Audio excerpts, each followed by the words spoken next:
तो 12th जो अपने स्टैंडर्ड की मैथ्स है उसका 22-23 का जो रिड्यूस सिलेबस है उसको अपन डिस्कस कर लेते हैं कि अब आपके सिलेबस में क्या क्या बचा है और मिसलेनियस का कौन सा पार्ट आपको करना है। कुछ इंपॉर्टेंट क्वेश्चन और केस स्टडीज किन चैप्टर से आ सकती है वो मैं सभी इस वीडियो में बताऊंगा।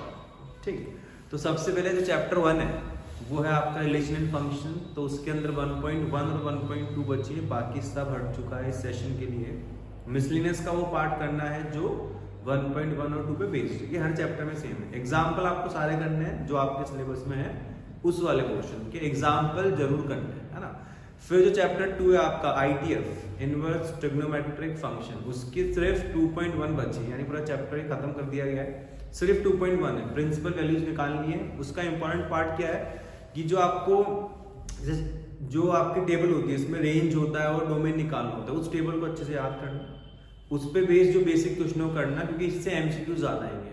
चैप्टर 1 से भी जो MCQ आएंगे वो अलग तरीके के होंगे। तो चैप्टर 1 और चैप्टर 2 के MCQs की प्रैक्टिस ज्यादा करना, बुक के जैसे नहीं आएंगे, बुक के बाहर आएंगे, तो उनकी प्रैक्टिस ज्यादा करना। चैप्टर 1 के जो MCQs हैं वो जब आते हैं नहीं होते हैं, पैटर्न सेम है, तो 3-4 तरह के क्वेश्चन है, पर प्रैक्टिस ज्यादा करना MCQ के हिसाब से।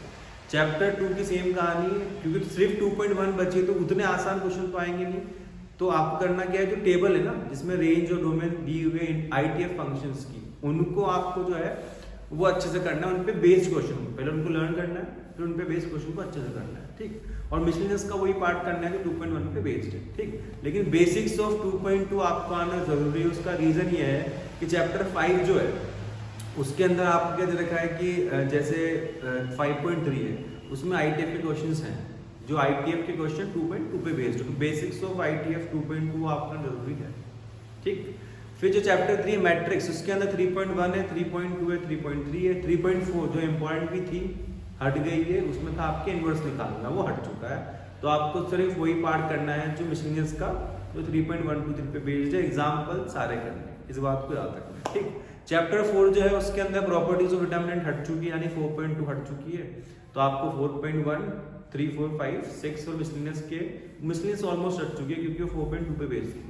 तो जो क्वेश्चन नहीं है उनको अटेम्प्ट करना है। चैप्टर 4 से भी आप ये मान के चलो कि जो MCQs आएंगे वो कुछ प्रॉपर्टीज होती है, जैसे डिटरमिनेंट ऑफ एडजॉइंट किसके बराबर होता है, 3-4 प्रॉपर्टीज हैं, उनको जरूर याद करना है ना। या जो आपके 4.1 में कुछ क्वेश्चंस हैं कि आपको डिटरमिनेंट दे रखा है, फिर आपने 3 टाइम्स डिटरमिनेंट निकाला, तो उनका रिलेशन क्या होगा, तो वो वाले क्वेश्चन जरूर करना है MCQ, जिससे अलग तरीके के आएंगे। और चैप्टर 3 से केस स्टडीज जो है उनके आने के चांसेस ज्यादा है कि वो केस स्टडीज वाले क्वेश्चन जो है उससे ज्यादा बनते हैं, उसके कुछ एग्जांपल्स भी हैं, तो केस स्टडीज में ज्यादा उसके क्वेश्चन आएंगे। चैप्टर 5 जो आपका डिफरेंशिएशन के अंदर 5.1 से 5.7 तक सब करना है। 5.8 जो है वो हट चुकी है। मिसलेनियस ऑलमोस्ट पूरी बाकी है क्योंकि 5.8 का कोई क्वेश्चन उसमें है नहीं।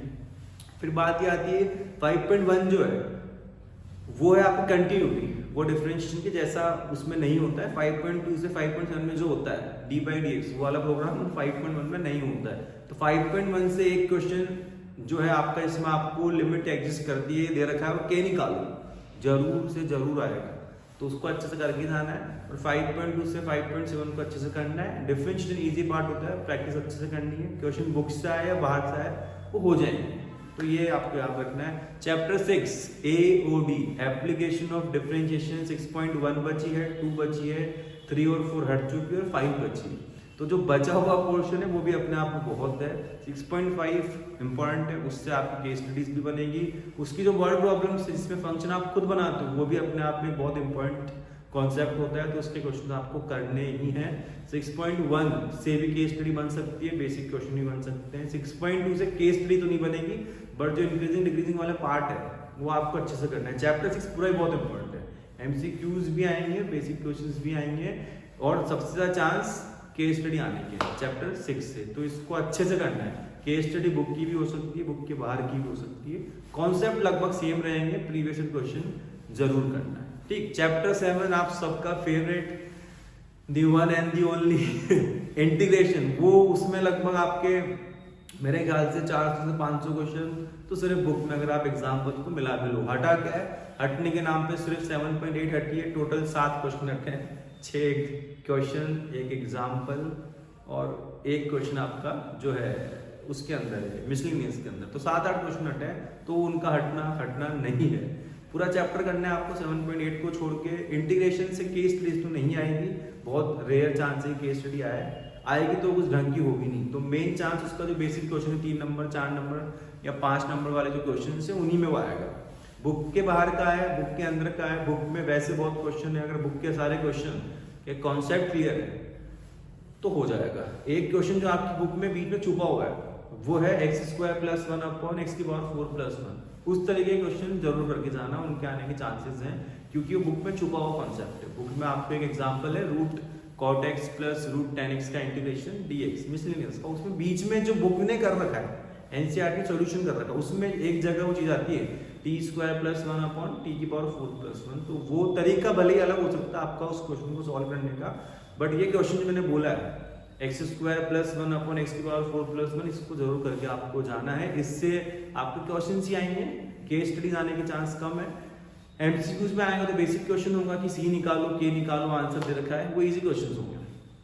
प्रैक्टिस इंटीग्रेशन में बहुत करनी है, क्योंकि जब ये क्लास में होता है तो यही होता है। 40 दिन लग जाते हैं, इतना लंबा चैप्टर है, 50 फॉर्मूले होंगे, उससे ज़्यादा ही फॉर्मूले हैं, इतने क्वेश्चन हैं। तो इंटीग्रेशन पे मैं इतना ज्ञान दे रहा हूँ तो इसका मतलब ये चैप्टर इंपॉर्टेंट है, क्योंकि फॉर्मूले बहुत, ट्रिग्नोमेट्री बहुत है। आपको 11th की डिग्री आनी चाहिए, 10th की डिग्री के फॉर्मूले याद होने चाहिए, इससे सब टिप्स पे। फिर उसके खुद के 50 फॉर्मूले आपको याद होने चाहिए, और सब एक बार में याद आना चाहिए। तो उसके लिए मेहनत जितने करते हैं, हो सकता है क्वेश्चन उतने टफ नहीं है, लेकिन वो मेहनत बनती है, क्योंकि इतने सारे क्वेश्चन, इतने सारे फॉर्मूले आपको याद रहे, उसके लिए अथाह मेहनत चाहिए। तो इंटीग्रेशन को मन ला के बढ़ना है, आगे भी बहुत काम आएगा। ठीक, तो ये तो इंटीग्रेशन का ज्ञान हो गया। उसके बाद बात आती है chapter 8 AOI, application of integration या एरिया अंडर द कर्व। इसके अंदर सिर्फ 8.1 बची है, इजी पार्ट है। और मिसलिनियस के अंदर जो है 1 से 12 के क्वेश्चन बचे, एक्सेप्ट क्वेश्चन एक बीच में क्वेश्चन है 5 और 6 नंबर पे sin x, उसको नहीं करना है। एग्जाम्पल सभी चैप्टर में करने में पहले ही बोल चुका हूँ, जो भी आपका सिलेबस बचा है उसके जो एग्जाम्पल्स है वो करने ही है, उसके बिना काम नहीं चलेगा। एग्जाम्पल्स जरूर करना है, क्योंकि वो सबसे इजीली दिए जाने वाले क्वेश्चन होते हैं, क्योंकि सॉल्व रहते हैं। तो आपको एग्जाम्पल्स करने ही हैं। ठीक, तो AOI के अंदर जो पहले एक्सरसाइज अच्छे से कर लेनी है, मिसलिनियस अच्छे से कर लेनी है। और एक चीज याद रखना, एक एग्जाम्पल है जिसमें आपको एरिया ऑफ ट्राइंगल निकालना होता है। ठीक, तो उसमें या तो आपको 3 वर्टेक्स दिए होते हैं या 3 इक्वेशन दी होती है लाइन की। तो उसको आपको 10th के मेथड से सॉल्व नहीं करना है, यूजिंग इंटीग्रेशन करना है। तो एरिया ऑफ ट्राइंगल निकालने वाले जो क्वेश्चन है वो क्लास में या कोचिंग में डिस्कस हुआ हो या नहीं हुआ हो, इस वीडियो को देख लेने के बाद डिस्कस कर लेना, कि वो क्वेश्चन सॉल्व एग्जाम्पल में शायद 2 बार है और मिसलिनियस में भी है। तो area of triangle using integration, जब वर्टिसेस गिवन हो तो भी आपको सीखना है, और जब तीनों साइड गिवन हो तो भी आपको सीखना है, डायग्राम बना के इंटीग्रेशन का यूज करके। इंपॉर्टेंट क्वेश्चन है, आएगा। चैप्टर 9 जो डिफरेंशियल इक्वेशन, उससे जो है 9.3 वो हट चुकी है, बाकी सब बचा है। तो उसमें वैरायटी ऑफ क्वेश्चन से बेसिक अगर एमसीक्यूज बनते हैं तो क्या होता है, डिग्री और ऑर्डर का सम क्या होगा, इस तरह के बेसिक क्वेश्चन बनते हैं एमसीक्यू के लिए, जिससे आपके ढंग की केस स्टडी बने उसकी कोई चांस नहीं है। प्रॉपर क्वेश्चन ही आएंगे, अच्छे से करना है। उसको करने का सिर्फ एक तरीका है कि चैप्टर 9 के जो क्वेश्चन है, मैं ब्रीफ में बता रहा हूँ बस एक छोटी सी बात की, dy/dx निकालना है। क्वेश्चन 9.4 का है, 5 का है, 6 का है, ये तो आपको करते करते पता लगेगा, लेकिन शुरुआत में क्या करना है, कुछ समझ में नहीं आया, dy/dx निकाल लो। ठीक, अगर dy के साथ सारी y की टर्म चल जाए और dx के साथ सारी x की टर्म चल जाए, 9.4 नहीं कर पा रहे तो y/x या उसकी पावर बनाने की सोचो। अगर पूरे क्वेश्चन में y/x आ जा रहा है 9.5, दोनों नहीं हो पा रहा है 9.6, सीधी सी बात। तो इंपॉर्टेंट है, ध्यान से करना। उसके बाद चैप्टर 10 इजी चैप्टर है, जो वेक्टर्स है उसके अंदर पूरा चैप्टर आपके बचा है, कोई रिडक्शन नहीं है। सप्लीमेंट्री मटेरियल जो बुक में पीछे होते हैं वो हटे हैं, बट वो वैसे भी आप लोग पढ़ते नहीं हो, तो आपके लिए कुछ नहीं हटा। 10.1 है, उसको आप अवॉइड कर सकते हो, उससे कुछ नहीं आना। 2, 3, 4 और मिसलिनियस को अच्छे से करना है, मिसलिनियस को अच्छे से करना है, ये याद रखना, क्योंकि 2, 3, 4 में ज्यादा कुछ धमाकेदार नहीं है। हाँ, एक क्वेश्चन है कि एक वेक्टर का तीनों जो आपके एक्सिस होते हैं, एक्स वाई जेड एक्सिस, उनसे एंगल सेम है तो बताओ कॉस अल्फा कितना होगा, कॉस बीटा कितना। इस तरह ये क्वेश्चन 3-4 बार घुमा के अलग लैंग्वेज दे रखा है, आने के चांसेस है 3 मार्क्स के अंदर, ध्यान से रखना। इसका आंसर 1/√3 आता है ना, L = 1/√3, m equal 1/√3 n equal 1/√3 मैं उस क्वेश्चन की बात कर रहा हूँ, वो आपके 11th और 10th दोनों चैप्टर में। इस चैप्टर अच्छे से करना है, इसमें गलती नहीं करनी है। एरिया ऑफ पैरेललोग्राम निकालने वाला क्वेश्चन है, उसके आने के चांस ज्यादा है कि डायगोनल दे रखा है एक और एक साइड दे रखी है, तो पहले आप साइड निकालोगे डायगोनल से, पहली साइड के वेक्टर को माइनस कर देना, सेकंड साइड जो निकल जाएगी क्रॉस करना है। तो ध्यान से पढ़ना, टफ चैप्टर नहीं है। कॉन्सेप्ट एक दो है, वो फिर जब मैं कॉन्सेप्ट वीडियोस डालूंगा उसमें फिर इन बातों को बाद में कर लेंगे, है ना। चैप्टर 11 3D वैसे टफ चैप्टर होता है, बट क्योंकि प्लेन हट चुका है तो अब 11.1 और 11.2 बची है। बेसिक क्वेश्चन है, कॉन्सेप्चुअल है। अगर रटा कि यार सिर्फ फॉर्मूला बेस्ड चैप्टर मान के इसको किया तो सबसे टफ चैप्टर लगने वाला है, कॉन्सेप्चुअल जॉब है तो हो जाएगा।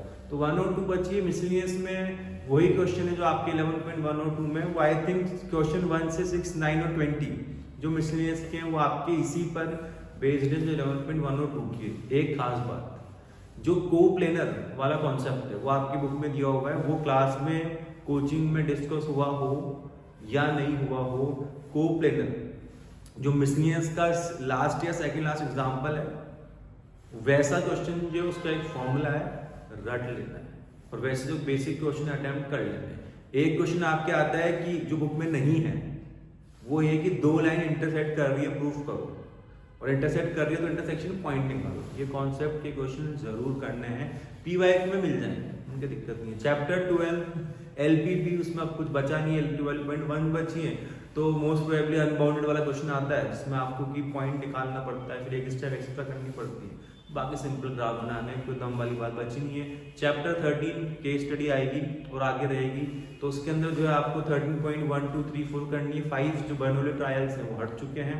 पूरा चैप्टर अच्छे से करना है। सबसे आसान चैप्टर ये 11 तक हो सकता है, लगता हो अब नहीं है मेरी ओपिनियन में। इंटीग्रेशन से टफ प्रोबेबिलिटी होता है, क्योंकि इंटीग्रेशन में फॉर्मूला चमक जाएगा, प्रैक्टिस करोगे फील आ जाएगा, प्रोबेबिलिटी में नहीं आता है। कितनी प्रैक्टिस करो बट लगते रहते सही तो आया ना, तो सही तो कर दिया ना, कुछ कम तो नहीं लिखा, कुछ सोचा, सोचने में रह तो नहीं गया। तो प्रोबेबिलिटी को ढंग से करना है। इससे केस स्टडी भी आएगी, बेसिक क्वेश्चन में भी आ सकता है, MCQ में भी आ सकता है। इंपॉर्टेंट चैप्टर है, मन लगा के पढ़ना है। सिर्फ बर्नौली ट्रायल्स हटा है, बाकी सब आपके सिलेबस का पार्ट है। PYQ हर चैप्टर से करने हैं। चैप्टर 1 जो है MCQ आएंगे अच्छे लेवल पे, चैप्टर 2 MCQ आएंगे अच्छे लेवल पे, ठीक। चैप्टर 3 केस स्टडी आएगी, नॉर्मल से आएगी। चैप्टर 4 में बेसिक क्वेश्चन आएंगे। चैप्टर 5 से बेसिक क्वेश्चन आएंगे।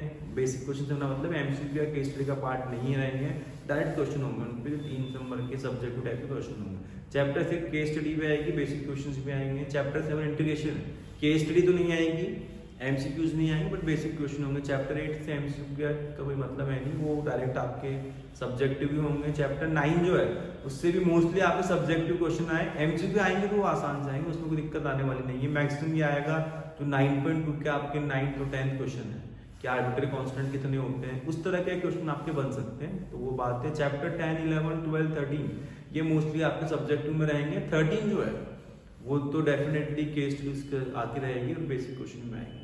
तो पूरे वीडियो को ध्यान से सुनना है, कहीं पे कोई दिक्कत रहे कमेंट कर देना है या फिर मुझे व्हाट्सएप पे मैसेज कर देना है, ठीक है। चलो फिर मिलते हैं अगले वीडियो।